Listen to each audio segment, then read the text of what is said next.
Coca-Cola bottle. Old-fashioned tins with pictures of girls from the 50s in fancy dresses holding Coca-Cola bottles. Coca-Cola tin posters with Amelia Earhart.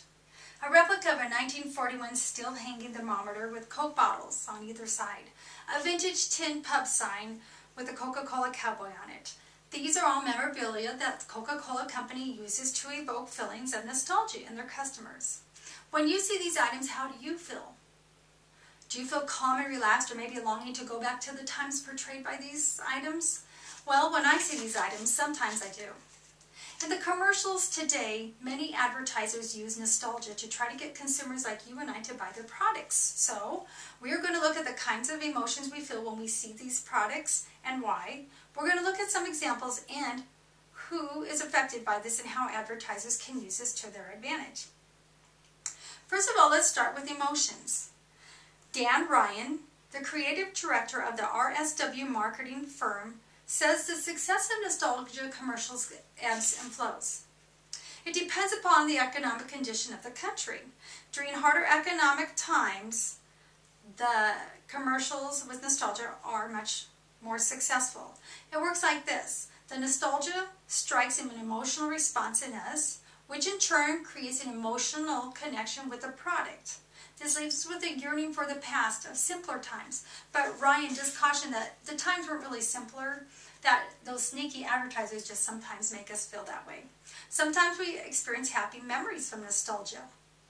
Matt Boyle of Business Week says that nostalgia not only sells better during hard economic times, but times of uncertainty.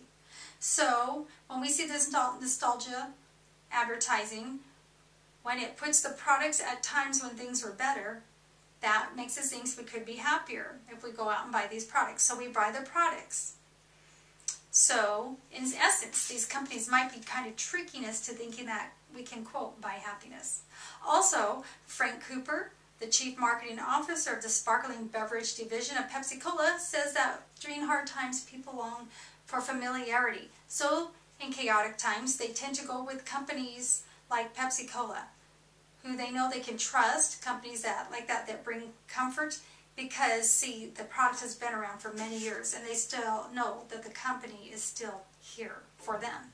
Let's look at some examples. Sometimes advertising companies use pictures from the past and mesh it with the present by adding just a little bit of the present into the old picture. Here we have a black and white picture from the 50s, but as you see, there are little yellow sticks of "I can't believe it, it's not butter" to mesh the two together. Also, here we have the Budweiser famous icons, the Clydesdales and the Dalmatians. And here we have Michael Jackson with his famous Pepsi Thriller commercial. It was such a successful campaign because not only did it bring about emotions through the sight with us seeing Michael Jackson doing the moonwalk again, but also it was successful because of the sound with us hearing the song Thriller again. Let's talk about some of the groups affected and how this can be used to the advertiser's advantage. Marketing professors David Sprott and Daryl Mewing of the Washington State University did a study on nostalgia's growing impact on advertisers. They studied 159 students that were approximately 21 years old, and they were surprised to find that this younger generation also were affected by the nostalgic ads. This can be explained by David Sprott from the All Business Journal of Advertising. He said that when we see these advertisements and we have longings of going backwards, there can be two groups. There can be, of course, the older generation that has actually lived in the time and want to go back, but also the younger generation can have a feeling of, quote, wanting to go back because they see how wonderful the times would have been to live in that point in history. So, as you can see, this could open up a whole new market for advertisers. Also, because, see, they typically cater to the 18 to 49-year-olds for their target audience for nostalgia advertising. Sprott and Mewing also caution that, as you can see, that the baby boomer generation is a huge generation they need to look at to start catering to, because there's 78 million of them that are fast approaching the age of 60 years old with a spending power of $2.5 trillion. So in conclusion, today we looked at the types of emotions we experience from nostalgic ads, such as longing for comfort from the past, experiencing happy memories, and feelings of safety from familiarity.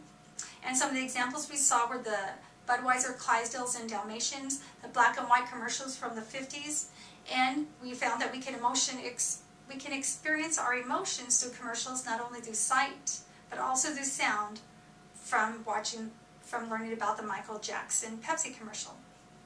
And although we learned that the 18 to 49-year-olds is the main target for nostalgic advertising, we also learned that it would behoove these advertisers to also include baby boomers and the younger generation in their groups to advertise to.